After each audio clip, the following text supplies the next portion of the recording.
выдавать договора страхования на иностранные авто, на которых ездят наши граждане Республики Казахстан. На сегодняшний день эта тема, этот вопрос открытый, то есть договора страхования на сегодняшний день все страховые компании выдают, страховые полисы заключают.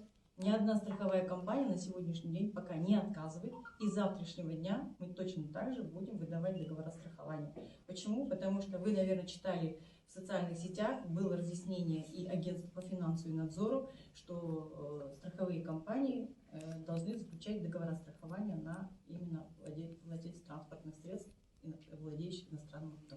Енді жалпақ тілмен түсіндіре кетейік, түсінігіміз бойынша айтып жіберейік, солай дұрыс түсініп отырып па. Қазір бүгінгі таңда жаңағы 12 қаңтардан кейін ары қарата страховой полистер берілмейді, договорға заключать етілмейді деген ол жалған әңгіме. Есіміңіз кім? Нұржамал. Құрметті бауырлар, жаңа Нұржамал ханымға сұрақ қойдық, сақтандыру туралы. Тікелей жауап берді, ол сияқты компетентный адам, құзырлы адам. Ол жалған әңгіме, онда ешқандай шектеу жоқ дейді. Ары қарата жүре береді, қоя береді.